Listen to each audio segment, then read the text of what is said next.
Hey guys, it's your host Julian. This week I'm sitting down with Carol Wyatt, art director of the Hey Arnold Pilot 24 Hours to Live. I want to give a special shout out to all the patrons that help support this podcast. Bill, Brent, Brittany, Eight-Legged Bird, Jacob, and Semantics. Thank you all so much for your support. It truly means a lot. If you want to become a member of our Patreon channel to help support this channel and get all of these episodes early and ad-free, follow the link below and sign up today. Now, let's get to my chat with Carol. Ladies and gentlemen, welcome to What's in My Head Podcast. I'm your host Julian. Today I'm joined by Carol. Carol, welcome to the show. Thank you. Welcome. Oh, thank you. Happy Like to I be said, here.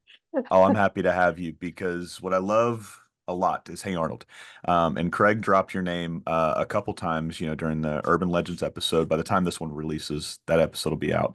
But he said that you and Tuck were such a huge part on why the pilot is amazing, why it looked beautiful, why it is everlasting, why it is still one of the strongest pilots I myself have ever seen.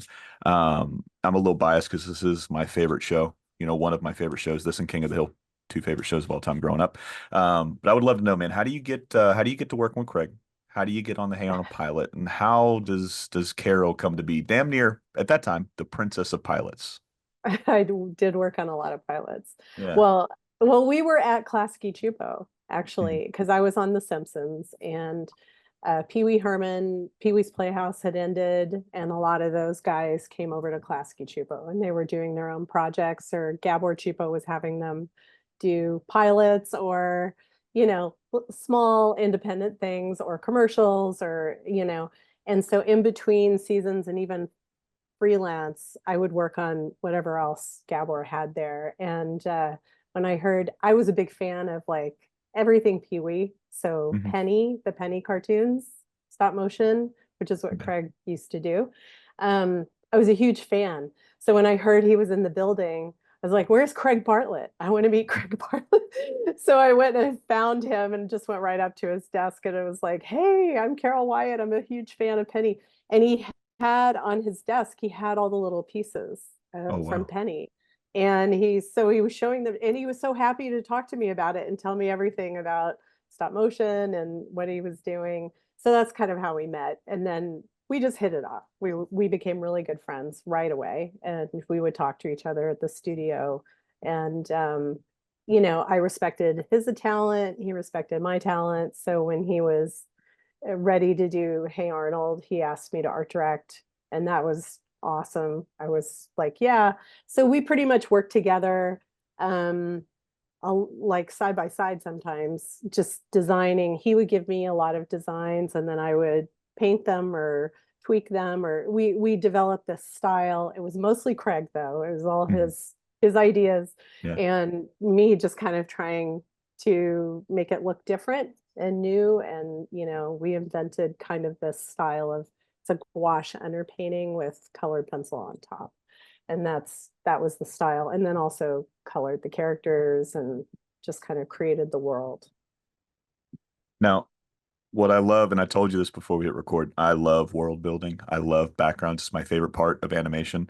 I get lost in what you guys do when it's big shots, and we'll talk about the my favorite scene in the entire pilot shortly. I already told you that part.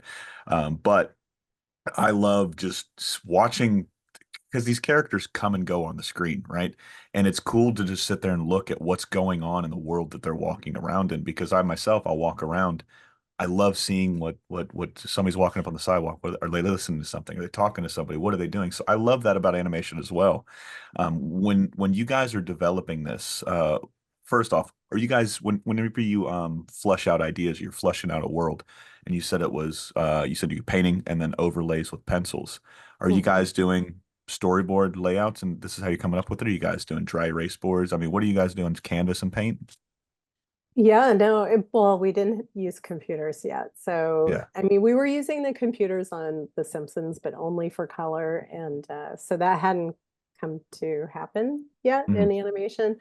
So, yeah, everything I painted in gouache anyway. So that was just kind of how I did backgrounds and did most like development work when I was doing development, like on Foster's and, other Mhm. shows.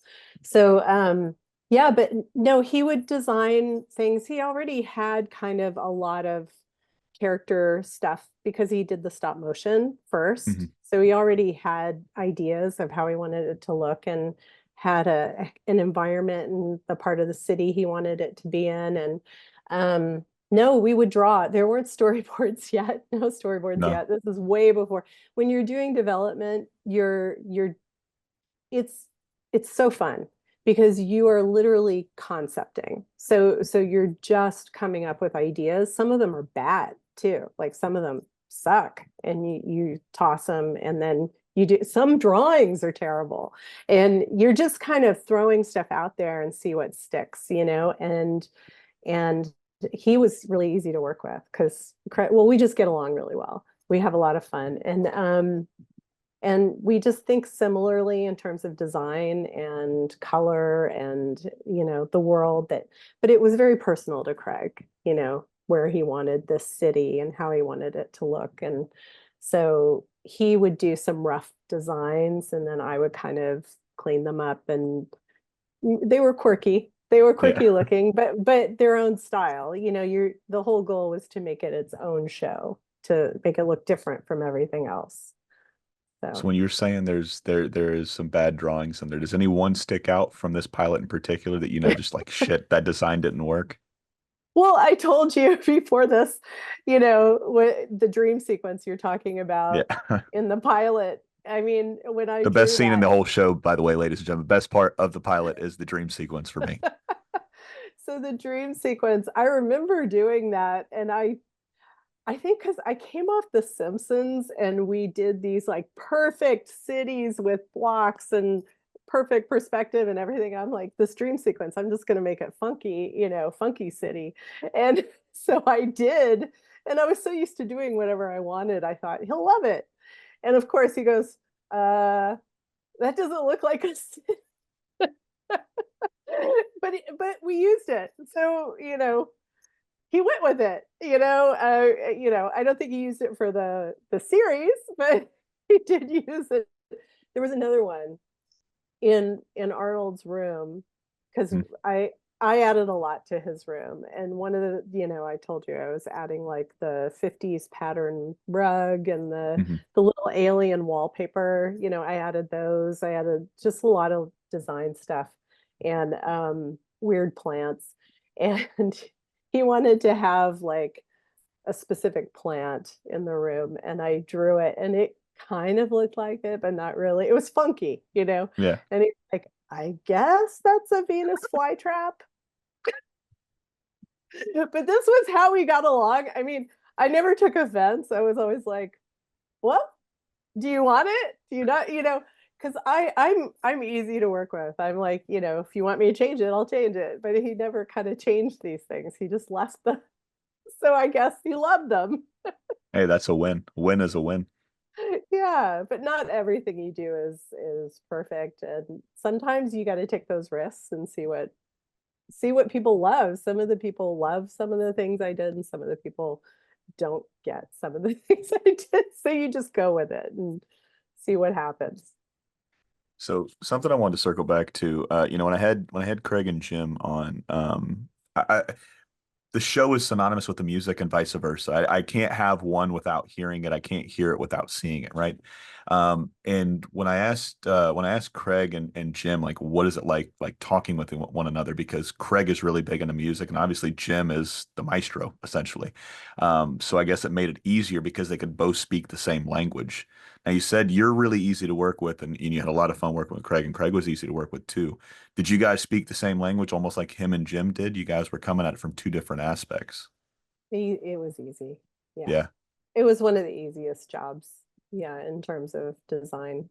Yeah.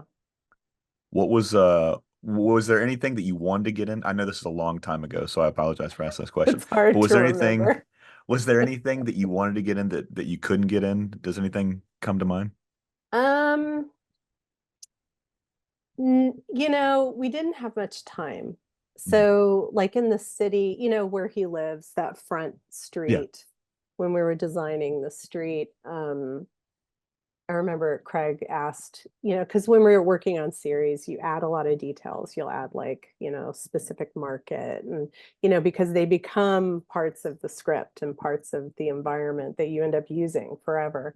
So, he really wanted some more details, like a meat market and this and that. Mhm. And we didn't really have time to like come up with quirky names, where like on a series, you actually spend time naming a building or naming a store. And so that was kind of a bummer that like there just wasn't enough time. Like I drew it, painted it, and I thought it was going to go into revisions. Instead, it was just used. And I was like, oh, okay, I guess we're just using this and it's not going to be rehashed or reworked. And, I was very used to that on The Simpsons, like redo things 500 times. But yeah, it was, you know, you wanted to add more, but in the series, they ended up adding a lot more. So they had the time and the budget and the people, the staff. This was a tiny, this was just me and Craig at first. And then, little by little, it got bigger, but hardly. It was not big. It was a tiny crew. You remember how long you guys had to flesh out this pilot? Not long. That's all I remember. I Yeah. don't remember. I don't remember. But when you work on pilots, you tend to do, or back then, you do everything. Mhm. So even if you're not an art director, you're still, if you're just one of the designers, you're still working on everything in the show Mhm. because it's an all hands on deck process, just to get the show kind of developed. And the whole purpose is to sell it for series, so you're just trying to make it look really good and sell the story, make sure the story comes across, the jokes, the music, you know Yeah. yeah. Like I said, it's a fun pilot. And ladies and gentlemen, if you haven't watched this one, there will be a link below. So just click it and watch it and then come back to this video. Like I told you, I won't get like super technical, or not even super technical, because I don't know you guys to speak. Like I'm starting to learn more phrases and more words and within the animation. So I'm coming at it from just a fan's perspective. Like I said, I love this pilot. I hadn't seen it in quite some time. I actually forgot about this. Like once you start watching it, everything kind of starts flooding back. But the nuances of things, that's what I forgot the most of. And what I love about this, and there might have a name for it, but anytime there was a shot of like the kids, specifically Arnold, after he beams Harold with the baseball, right? He's Right. nervous. Obviously, we've all had that bully, as a kid. You're worried he's going to beat you up the next day. So you're going home with that sinking feeling the entire time. And there's a couple shots in there in particular where it's like you're a bystander behind Harold and everybody is blue in front of him. And when Arnold is going through, he's really down in the dumps. He's really anxious. He's Mhm. really scared and everybody else is blue. Is there a name or a term for a shot like that? Because I love that aesthetic. um there isn't a name for it, but when we're going through and color is really the emotional story. So Mhm. you're putting emotion to things when you're adding color or paint and music as well. That's like that gives you the most emotion for the characters. But we don't have a name for it. It's just you go through it and you meticulously go through scene by scene to decide how you want to art direct the thing, how you want Mhm. everybody, how you want to manipulate everyone's feelings. Yeah. How do you want people to feel at this moment? So that's all. It was just planned out. Well, it's a hell of a plan. I want to throw this scene in there as well. I mean, it's not from the same thing, but 101 Dalmatians. There's a scene in there where Sergeant Tibbs is holding the puppies back, and Jasper is in there, and they're getting ready to hit them with the crowbar, and everything Mm. goes red behind him. You see Yeah. the by. So it was just that it had that initial vibe. It reminded me of that 101 Dalmatians scene. Anytime I see a shot like that, that's instantly what I'm taken back to. That's the first time I could see anger as red, coming through and blue as anxious or depressed coming through. So it was really cool just seeing that. And like I said, I Yeah. just forgot about it for the longest time. Um, what, whose idea was it to do it might have been a Tuck or it might have been a Craig thing, but um, consistently reminding Arnold he's going to die? Now you're at 16 hours and 17 minutes and 42 seconds. Do you know whose idea that would have been? Well, probably Craig's. I mean, Craig's. yeah, and the Yeah. writer. I mean, no, Craig came up with, I mean, it was his pilot. It was Yeah. his idea, his story, his everything. And I know the writers contributed, but he came up with all of it, just like with the design too. I was there doing it, but it Mhm. was really his brain we were all interpreting. Yeah. Yeah. What part of the show did you enjoy? Obviously, you said you loved designing and putting little niche things in there for Arnold's room, but was there anything else outside of that room that you loved coming up with? I just love doing the paintings themselves. They were Mhm. fun to do because you didn't get to be very free back Mhm. then, with hand painted backgrounds. Things were very tedious and tight, and it was fun to just kind of get loose with it, especially with colored pencils. And it was fun. And yeah, but then teaching that in Korea was difficult. So I've Turning been that into a waiting. pipeline. I've been waiting for this one because that's actually, like I said, that's how you guys came up. Craig had told the story about you and Tuck going over to Seoul, South Korea, right? Oh yeah. Before we get to that story, though, this is something I always love doing. I told you we were going to do this before. Um, what are some of, like, whenever you think of Tuck, is there a story, an emotion, anything fun, or even anything just having like a real life conversation with Tuck? Like, what's something that the fans might not know about Tuck? He was a great baker. He Great made baker. the best pies. And Yeah. he didn't just make pie. Well, he was from, is it Virginia or West Virginia? And I'm from Kentucky, so we would talk about that a lot. But he The would just accent's take not his there. The accent's no, gone. no, no. It got beaten out of me years ago. But yeah. No, he would go, we live in this urban jungle, and he would Hmm. go up the hills with his dog and collect berries and then come home and bake like blueberry pie or blackberry. He made a lot of blackberry pies. And he was a brilliant cook. And he Hmm. would just make things like we would go over to his house and he'd be building some kind of a um I don't know, like an umbrella thing over his patio. You know, he just kind of would get ideas and he had a ton of energy and he would just do things. He was very talented in many areas, but also just super sweet. Nice guy. Yeah. Yeah. Yeah. I think he's not too far from where my mom grew up in that Midwest, or even though it's on the East Coast, that tri-state area of West Virginia, Ohio, and Kentucky. My mom, she still lives out in Gallipolis Ferry, which is like 45 minutes, from Huntington, very, very close to Kentucky as well. So I know the area very well. I know that Yeah. accent very well, especially when I make my mom mad. That accent comes out real thick. Oh, But if I get mad or I'm around Southerners, yeah, it starts to come out. Yeah, because comes I'm out from real thick. Louisville. Yeah, Yeah. Louisville. So, with that being said, one more story about somebody that's no longer here and then we'll transition into the South Korea story. But Steve Vixton, I've gotten to hear a couple stories from, I always pronounce his name incorrectly, Joe Ancelabal. Shit, can And probably. Solid hair. Thank you. I heard one that episode I'll actually never be able to release. My laptop was stolen way back in the day when we first started this podcast. His episode was on it, but he told me some really cool stories about Steve and just what it was like, with the ideas and stories that they would write in the couple seasons that Joe was on. And then Craig told me some really cool ones as well. But when you hear the name Steve, does anything come to mind? He was sweet. We were friends when we were working in the same building and stuff, but yeah, I didn't see him much after that. But he was really, really nice guy. Um, I believe he was one of the writers that liked to leave to go write other. A lot of writers write elsewhere. Hmm. They'll like go to the track or Yeah. they'll go to a bar.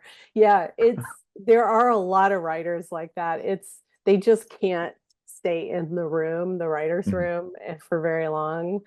And I think he was one of those. I think he would go to the track on occasion. So I always remember that. But I don't really have any stories because he was kind of mellow and we would just chat. We Yeah. would be out and chat. Yeah. With Joe and Solid Hair. He was a really good friend of mine. Still is good friend of Yeah. mine. Yeah. Yeah. He when I got to talk to him a few years back, man, he was dude, he just fired stories off like left and right of everything. Oh Like yeah. guy's got a steel trap for a mind. Just the fact that he could just sit there and remember the stuff like it was yesterday. I was just like, Jesus Christ, I really hope I can hold on to half as much information as I've collected like this guy has. So thank you for sharing those about Tuck and Steve and Steve, excuse me.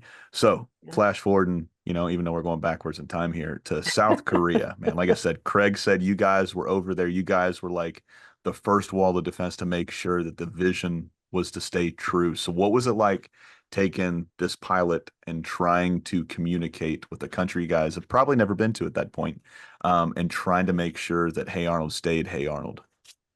Well, luckily, I had had experience because I was supervisor on The Simpsons. So I had Mhm. experience dealing with some of the studios in South Korea and Seoul. And so when I went over there, I knew The Simpsons supervisor just happened to share the same room with me and Tuck. And Yeah. so that was a fun room. But yeah, it was interesting because I've traveled a lot before this. So I had already traveled around the world a lot. So I kind of knew cultures and differences. It wasn't a shock or anything. Except for the bathrooms where you had to squat. Yeah. And like, the communal bathrooms where you had to squat. I was like, this is okay, I don't know who's gonna walk in.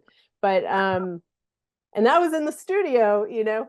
But the hardest thing probably was not giving direction. A lot of the people there, I mean, they were the nicest people. Hmm. I actually made friends with a few of the people I worked with while I was there, but they were younger. The older males would not look at me or talk to me, and I Mm. had to tell them what to do. So they would turn their back to me and the interpreter would face me and I would talk to the interpreter and then they would tell two older males who were Jesus. brilliant painters and she would tell them my instructions or what to Hmm. revise or what needed to be done. And yeah, they treated it, they just couldn't handle I was really young. Hmm. And so it wasn't just that I was female, it was that I was very young. And they, of course, didn't know my history. Even though I was young, I had a lot of history already. And one time we were working in the room all together, and because I got sick of being in the office, I was like, I want to be in with the Go to the painters so I racetrack. can We go just, to the racetrack. yeah. I just like, yeah, I couldn't take being separated and then Hmm. receiving work and having to give notes. I wanted to just go talk to people. So I went to the studio where they were working and I stayed there for a couple of days and worked with them. And at one point one of the men who wouldn't talk to me came up to me while I was sitting at my desk, fixing some BGs and working on some backgrounds. And he came up and he had my comp, like my original painting, and he put it down on the table and saw I signed back in the day we signed everything. We signed our Hmm. names to all of our artwork, even layouts, drawings, designs, everything. So I signed all my backgrounds. And he pointed to the name and he goes, "This is you?" And I was like, yeah, yeah. And he goes, oh, oh. And all of a sudden there was this respect. It was Yeah. weird. It was like, I think because I was in the room with them and I was working really hard Hmm. and they saw me working hard. I wasn't just some foreigner coming in telling people what to do. I think it just helped, that I sat in the room with them and I was in the trenches with them. So that was a good that was a good experience. That sounds really cool. I mean, it's I when I was in the Navy for a little while and I got to do some traveling and it's a culture shock. Like I had went to Italy way before the military. Not way before, I was a couple years before. But I'd gotten to see a different culture by myself and then joining the military, you get to see all these different cultures. So it is not so much a culture shock, but it is different being in a different spot, trying to learn their customs, their language, their do's, their don'ts. And trying to assimilate for a little while into theirs. And one thing I noticed was like if you tried to do what they do, right? So you go there, you try to speak their language, you're showing them respect. You go there, you eat their food. You don't push it away or that type of thing. They respect you. It's a little bit earned each time, so hats Yeah. off to you, man, because a lot of people, I was out there with a lot of guys and a lot of Navy guys that just like crumbled. They didn't want to do it. They just wanted to speak English. They didn't want to go anywhere and just they want to eat McDonald's. You know what I mean? So Yeah, hats off you to you for have going to. there. You have Yeah. to. I mean, you have to. You have to Hmm. show people respect. It's you're in their country. It's Yes. just, and they're working for you. It's like you Hmm. want to show people that's just a good business model anyway, is to be respectful towards anyone who works for you or is working on your artwork, you know, Yeah. definitely. Yeah. You don't You ever get want better to. work. Yeah, you never want like I've always said this. I've never worked harder for anybody that was an asshole. I've always worked harder for somebody that treated me like a human being and treated me like, like a person, like I'm a valued member. So it goes a long way, ladies and gentlemen. With that being said, how long were you in the industry at that point when you went over to Korea? Gosh, when was that? Mid 90s? I don't Like remember when that was. 94-ish. I know So 90, 94. yeah, 94, Um, 95-ish. I started in 87, so not that long, but longer than a lot of people I was working with. So with that being said, like I dropped the thing where you'd worked on a lot of pilots. Ladies and gentlemen, if you want a show made, and wanted to get it series, Carol damn near brought all of the heavy hitters. Most Mount Rushmore shows, Carol here worked on the pilot, so that's your lucky rabbit's foot right there. Um, with that being said, with all of these different shows you worked on, what was like the hardest part about trying to adapt Craig's art style or his sensibility? Was that difficult? No, because yeah, I've been lucky. I've worked with people who I really click with. And usually when you're hired to develop, it's called development. When you're developing a new show, that was one of my specialties. I was good at coming up with new styles. Hmm. So a lot of people sought me out for that to like, we want to make this different. So let's hire Carol. She'll do something new. And um, they would only hire me because they liked my work. Yeah. So it was pretty easy to get along with these people, and they did respect me, and they did kind of love whatever I would come up with, even if it was weird. So I was pretty lucky. But the hardest part, I think, with development is converting your ideas, and they can get really out there, but converting it into a pipeline that works within a budget. That's Hmm. like the hardest. And you do need experience to know how to do that. So when you're an art director, those are the things that come into play. You're dealing with the network, you're dealing with budget, you're dealing with producers and executive producers. So it's not just Craig, you're also dealing with the fact that, well, we just don't have time for this. How can we simplify this and make it so that 50 people can get this done really quickly? You do have to make plans and organize, and a lot of the job is organization. How soon into your career, and obviously we're talking about Hey Arnold here, but in any line of work, you've got hills that you want to die on. Do you remember any of them that you had to put your foot down and say, no, no, no, it has to be this way? Because I've heard so many times by Craig, whether it was, a plot point, like the writers would argue, like, no, it has to be this. I can't remember the name of the female. Fuck, it was in the Parents' Day episode. I can't remember the writer, but she was walking back and like pacing before he had even walked into his office. And he goes, "Hey, you okay?" He's like, "We can't do it this way because if we do it this way, it's not right. It's not real. These characters, so it was just they would fight for specifics, right? Was there anything that you knew you wanted to fight for Craig, or excuse me, for Hey Arnold in particular for this pilot? Not on Hey Arnold. I No. I didn't really have to fight for much. Mm. No. On some other shows, yeah, I did, but not on Hey Arnold. Yeah. Okay, because like I said, and I know you said you got to make sure it's on budget, it's on time. Most of the time, they want it early and they want it cheaper. You know what I mean? So just trying to make sure you're making everybody happy at that point. With that Yeah. being said, when you're over at Korea, do you remember how long you were in Korea for? I think it was a few weeks. I can't remember exactly. It was short. It was very Yeah. short. Yeah. Now, what do you think is because obviously you got to work tandem with Tuck during that time, Yeah, but that was fun. what? Well, Your eyes lit up when you said you're working with Tuck and it was fun. So what was fun about working with Tuck there in Korea? Oh my gosh. Well, he does like to play a lot of tricks on people. I've heard And I got plenty.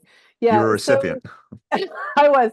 Well, we shared an office, and like I said, we shared an office with uh a guy that I just happened to know already, Mhm. Mike Gerard, who was the supervising director on The Simpsons. And we used to have conversations like all the time because I was supervisor on The Simpsons. So we'd have those late night or early morning conversations. So I shared a room with him as well. And he's very sarcastic and a Mhm. little crazy, and just like all animators. And Tuck is like a really nice, he was very sweet, very nice, very wholesome guy, Mhm. but he played horrific tricks on you.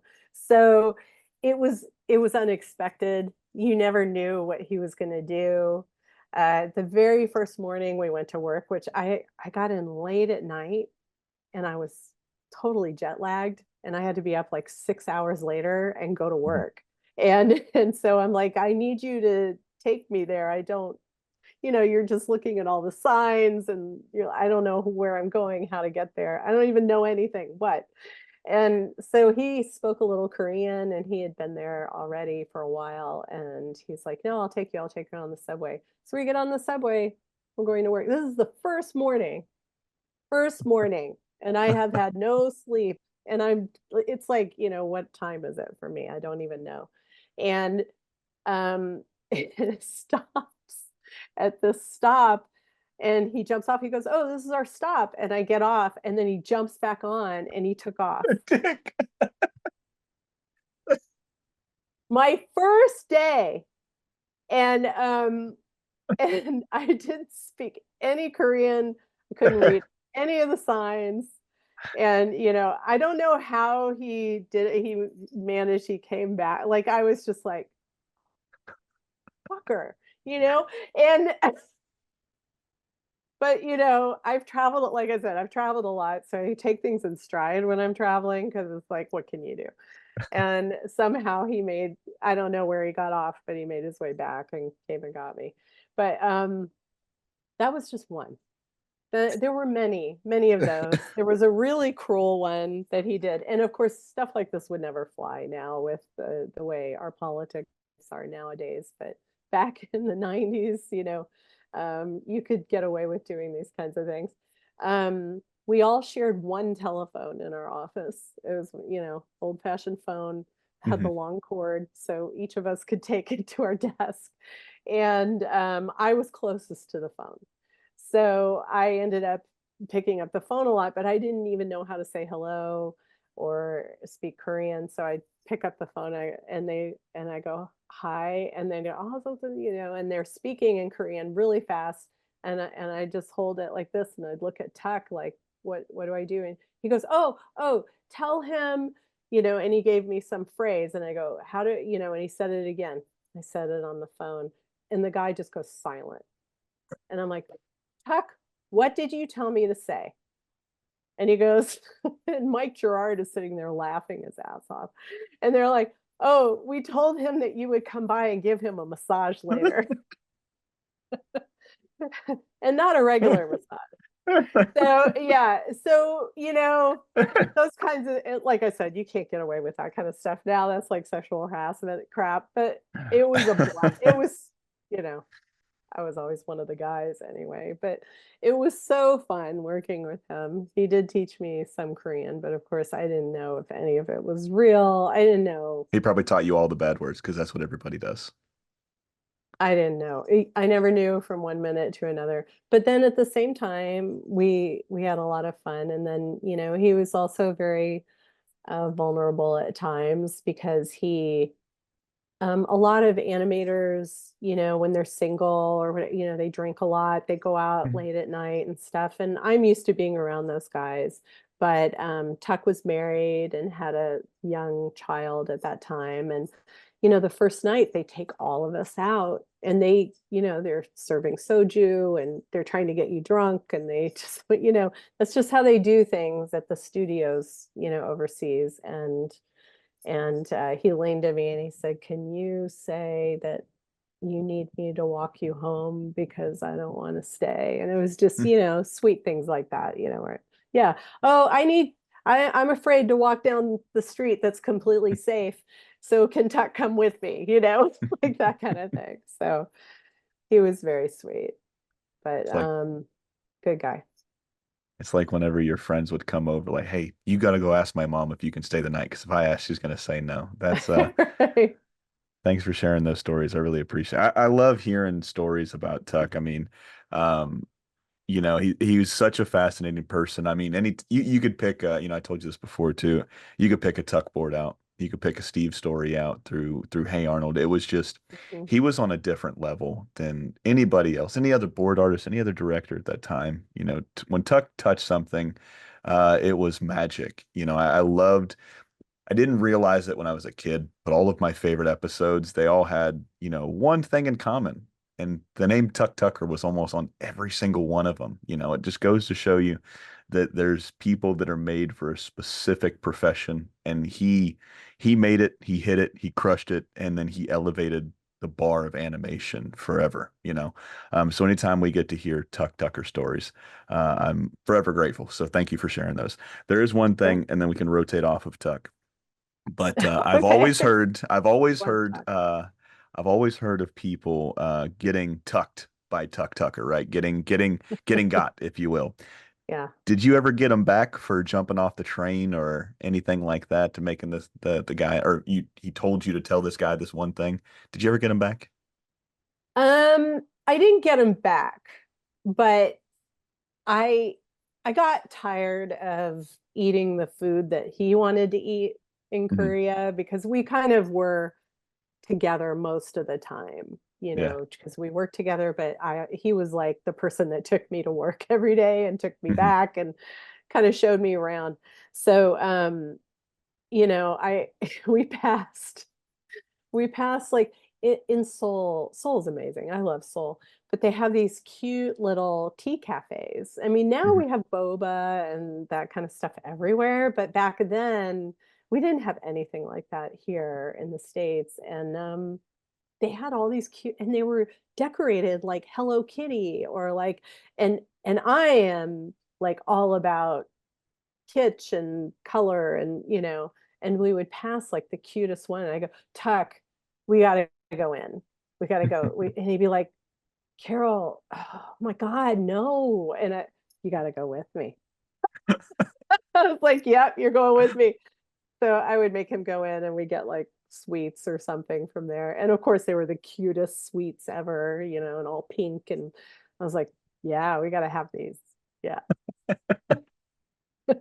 Getting them back one shop at a Yeah, I time. go, you have a daughter, you better get used to this. That's cool. Like I said, thank you for sharing those. So I figure what we can do is we can wrap it up after a few more questions with this pilot. Mainly because, like I said, I wanted to talk a little bit more about that dream sequence. Um, Obviously, you said this was got Craig written all over it, but you're adapting his style and you're trying to put in your style as well, because that's what they hire you. They hire you because they like your artwork.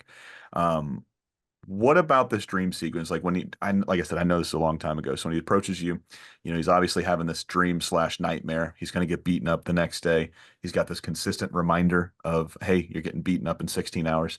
But how are you taking what Craig is telling you about this and then developing the world that Arnold is inhabiting and all these other kids are inhabiting? How does this come to be this dream sequence? Well, I remember a little bit, not much, but I do remember that no, we went through meticulously the entire pilot and Mhm. talked about it and how and he gave me a lot of rough designs and concepts and things to work with. But when it came to the dream sequence, I pretty much went on my own. Like I remember going off, which is why, he had that comment, oh, Yeah. like, what's this isn't a city, you know. I just kind of went off, and I was always a big fan of Mary Blair and, flatter UPA style Mhm. artwork. So I kind of incorporated some of that in the dream sequence just because that's what I love to do. Um and yeah, he did love it, but it was not directed by him at that time. Like I remember I had a lot of leeway. I could really kind of go off and do what I wanted. I still kept it within the style, the painting style and using colored pencils and the way we did the line art, but I drew it differently. I wanted it to be a dream, something very different. Now, when you're working in particular, do you listen to music or are you watching something? Is something on the background white noise, or do you like just peace and quiet when you work? Oh no, I love music. If so, that's a hard question to answer. It's not a generic answer. Hmm. When I'm a supervisor on a TV series like Rick and Morty or The Simpsons or Rocko's Modern Life or any of those shows, I have so much responsibility and stress and it's like we're churning work out so Hmm. fast. I do not listen to anything or watch anything or Yeah, there's just time I can't think or organize. But if I'm painting or drawing, just and that's it, and I've got that time to just paint and draw. Yeah, music. I like some series, I'll listen to some fun series. I like comedy, yeah, anything that keeps me going. I like punk rock, old punk rock. I like some rap. Anything that gets you like going, you yeah. know. Gets you Yeah. motivated. Yeah. It gets you kind of thinking differently and I can do what I want, you know. There's no chains holding me back. Right. With that, Don't. Yeah, exactly. Exactly. with that being said, like I said, this 30 fucking years ago, so I know this is a hard question to answer. It is a But long time ago. do you know what you might have been listening to kind of like influence or open up those channels to do something funky like that dream sequence? I do remember I would listen to old punk. Yeah. And yeah, yeah, I really loved old punk. Yeah, it was because I was like an 80s clubber Hmm. back in the day. So I loved all the punk rock that came out in the 80s and then just basic 80s music. But I can't remember in the 90s what I was listening to. I just kind of loved all music. I would listen to anything. I never really liked pop. I was never a pop person. I don't blame you. It's not fun. Yeah. There's a Yeah. couple of them that are okay, but for the most part, it's like, Yeah, yeah, it's just yeah. not for me. As I get older, I get into it a little more, but yeah, I was a rebel. I liked anything underground or different. Yeah. That seems so, man, it's like animation is so vast, right? There's so many of you guys, but there's really not. And when you think about it, it's a very small community, but there's so many shows, that I loved growing up, or I loved when I was growing up watching, and all of them kind of start with punk rock. I mean, you guys were like the skateboarders, right? You guys were the anti-establishment essentially. You're like, I don't really want to go with the flow. I want to do this whole thing over here. And there was this show, you probably know a lot of the guys and gals that worked on it, but Ed, Ed and Eddie for Cartoon Network, Danny Antonucci's Hmm. show, all of Yeah. them like were punk rock. He was like, they would have Yeah. this one massive stereo system and it was just blaring punk rock the entire time. And Hmm. everybody fit that mold. They like, we felt like we were them. We felt like we were the rock stars. So it's really cool kind of hearing that sentiment echoed through another show. Well, I worked Um, on a lot of music videos back then, and one of the first music videos I worked on was Beastie Boys video, was Shadrach. which So one? that was Shadrach. Which? Oh, okay. It's all hand painted. And yeah, and so that was amazing. But we were kind of underground because I started at Klasky Chupo and I started before that, but most of my work that kind of took me places was at Klasky Chupo and Gabor really gave me a lot. He just kind of turned a lot of things over to me to do and I he gave me so many opportunities. But they were known for that. They were known for cutting edge animation and doing things differently. This might be, I've almost got 200 episodes recorded of this podcast. That might be the first time I've ever heard anybody bring up the Beastie Boys. I'm a huge Beastie Boys fan. Good. Paul Revere, favorite song of all time with the Beastie Boys. Licensed to Ill, one of the greatest albums. That's a Mount Rushmore album. One of the best Uh, ever. oh, Yep. dude, it's so good. They So were so good. ahead of their time. So ahead of their time. Yeah. Um, Fuck, that just completely derailed me. I was just, I guess I'm a huge, Oh, huge Beastie Boy. I don't even know where I I was felt going. so lucky to be working on it. Yeah. And Yeah. then they came to meet us and that was really cool. Yeah. Oh, Yeah. fuck, man. I You've know. had a, I don't have to tell you this. You've had a cool fucking career, Carol. You know that? I do. I do. No, it's good to hear it. I need to Yeah. keep hearing. Yeah. Oh, Oh, yeah. Yeah. I need to hear that occasionally. so yeah, it's just getting to go down like just memory lane for Arnold. But ladies and gentlemen, go and just look at this lady's resume. I mean, it is fantastic. I told you, man, it was just the queen of pilots essentially for the first little while. I mean, you worked on every, I mean, I've got almost every show you worked on up here. You know, we talked about the mural behind me. I mean, it's Yeah, fascinating to know that such an integral part, that pilot of a series. I mean, you got to put your hands all over, you got to put your work all over. So, I mean, that's pretty cool. With that being said, the last couple questions here. I mean, I would love to know. Like, we talked Craig, we talked Steve. Excuse me, we talked some Steve, and then we talked some Tuck. But is there anything in particular that you might have taken from Craig or taken from Tuck that you still use in your career now? Whether if it was like looking at a shot, how to kind of convey what somebody's asking for. Maybe hell, it was even just some colors from that dream sequence. Was there anything that you still use today that you did in the pilot? that's a great question. Um, I mean, you get something from every person you work with. You learn from everybody. With Craig, I think because it was kind of a friendly environment because we were friends, it was a little different than having like a boss, that it was just nice to work with someone who was positive. He was very Hmm. positive and he was very kind. But I worked with a few people like that, like Everett Peck also. But Craig was really just he he would nurture your creativity. Yeah. So he put a lot of trust in me. And even though, he'd make a comment here and there, it didn't bother me at all because I'd say 80% of the time, it was like this positive, oh, that's a good idea. Oh, Hmm. he was but he kind of taught me that, and numerous people taught me that as I worked with really kind people. But I use that as a supervisor. I try to remember to be kind and supportive and encouraging, Yeah. even if you're not sure about someone's idea, instead of like slamming it or shutting it down, just kind of going, Nurture. let's try and see it from their point of view, trying to understand other people's point of view. That's a great, excuse me, that's a great way to look at it. I mean, good ideas can come from anywhere, ladies and gentlemen. Yeah. Um, sometimes you just got to nurture it. You know what I mean? Sometimes you just got to give that flower a little bit more water to see what kind of happens to it. Well, Um, yeah, because sometimes I just want to say this really quickly because sometimes your idea of what something should look like or be is your idea.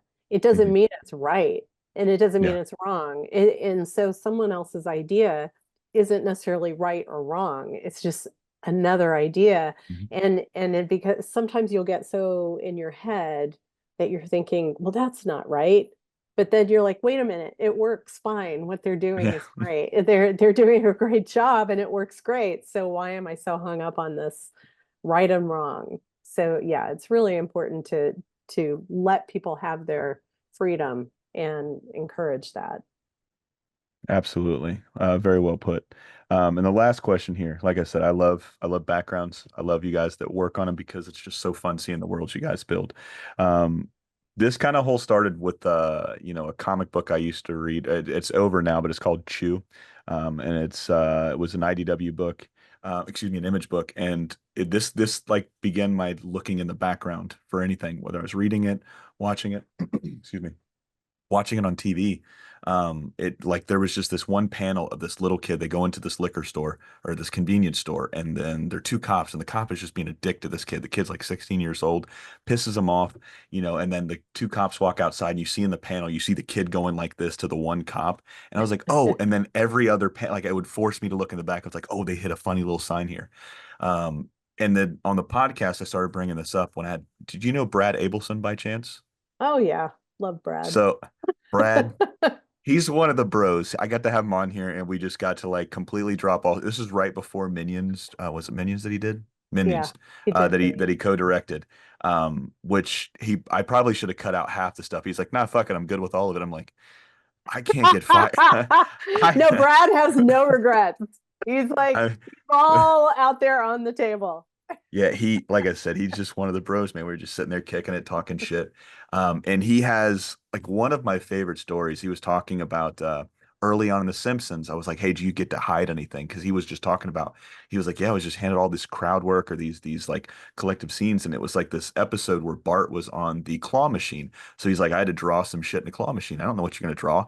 So he drew a wiener in the claw machine, and I guess it made it all the way over to Korea."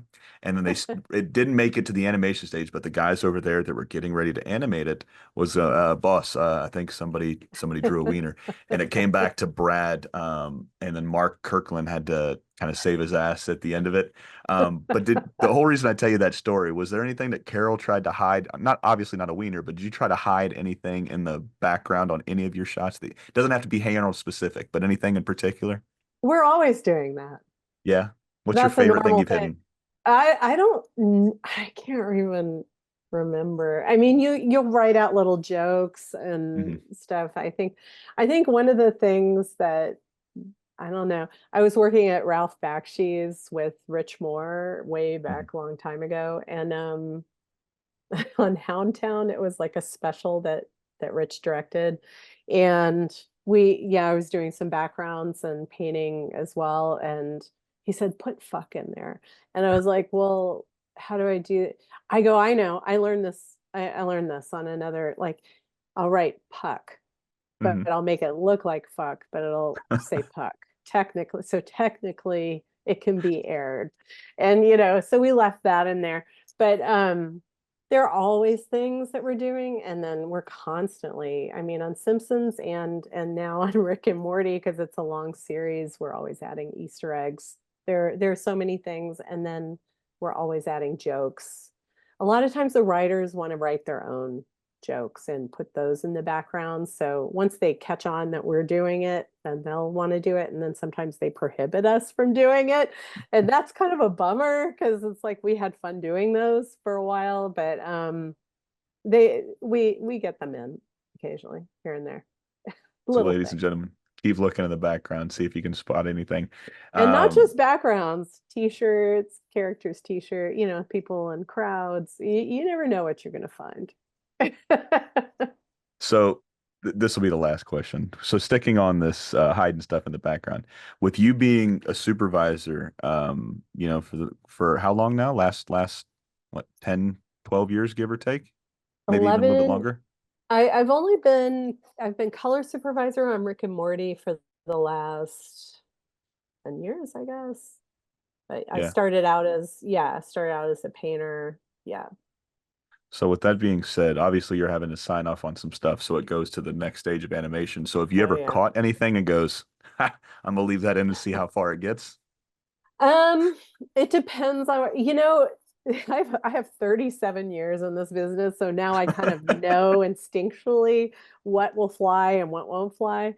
Yeah. But yeah, it's kind of unfortunately because I'm a supervisor, it's my head. So I do have to flag things if I find things that might, cause a lawsuit or something Yeah. down the road. I'm in touch with legal. Yeah, that Yeah. we send things back to legal often. Unfortunately, I have to be that person now. I'm like the tattler. So, Yeah. but some things I know can go through, and I let those go through. Like the writers won't like this if they hear this podcast, but and I love all our writers. We have a great relationship. They're a lot of fun, but they really don't want us doing things without them giving their permission for like certain jokes or whatever. We still get a few in here and there, and the writers don't catch them, so we let them go. As long as Keep it's up the fight. nothing. Keep up the fight. Yeah, you gotta. It's just creativity. It's that punk rock making a resurface, you know what I mean? It Uh, is. You gotta be a little punk rock. You got to break the mold. You got to break the establishment here.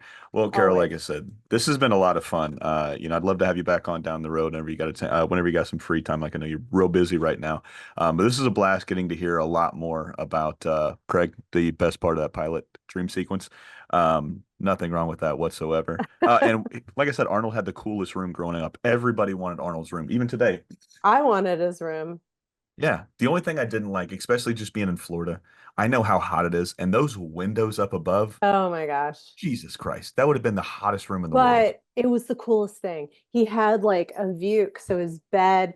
I Hmm. remember when Craig and I were designing that, and Craig kind of did the basic design of the room, and he wanted to make sure it had like a, a glass ceiling, and so I just started adding everything else in, and we made that look like a certain specific. He's from the Northwest, so it kind of Hmm. has that Northwest feel, and um, but yeah, it was so cool. It was just so cool that because he could lie there at night and look through the window, and it was Hmm. just it matched his personality, the Hmm. way he was, the way he thought about things, and then Craig said, I we put a couch next to the wall. He goes, I kind of want that to come out of the wall. And I Yeah. was like, oh, okay. That's cool. Let's do that. So, we put the couch inside and then it would fold out and it was kind of this 50s couch, everything had to Yeah. have this kitsch vibe because that's what I was doing. But yeah, it was just cool, but cartoons aren't real. No, they're not. I mean, that I believe, I don't know if it's real or not, because I saw somebody advertising for it. But a lot of these hotels and these Airbnbs, they're decorating stuff like Arnold's room, and any other thing else. You can go on Airbnb in the Ninja Turtle sewer, essentially. They build a room that looks like the Ninja Turtle sewer. There's so many of these. I'll see if I can't find it and I'll email it over to you. Wow. But I believe there's one out there where they redid Arnold's room. Um, and before we let you go, did you come up with the Arnold potato clock? I can't remember if I've asked Craig that question or not. I can't remember. I don't think it's in the pilot, but I don't know if that was something that would have been Yeah, bounced around at that time. I don't remember that. I remember Okay. other things really like an etch a sketch and there's all this stuff we put on his shelf, but I can't remember. And we put some things under his bed. I put some like socks and stuff on, Mhm. the floor. He has like a sock and I can't believe I'm remembering this. This is crazy. It's all coming back to me. But Oh, you'll yeah, be thinking about it for a couple of days after this. That's usually what happens. Like, shit, I did that too. yeah, I did a lot. I sometimes forget how much. Well, that's what my job is here for, is to make sure you guys Remind never me. forget and make sure the people out there watching never forget the folks that brought us a piece of their childhood. Well, like I said, Carol, this has been a lot of fun. I can't wait to do it again. She's been Carol. I've been Julian. It's been What's My Head podcast, and this has been another piece of your childhood. Good night.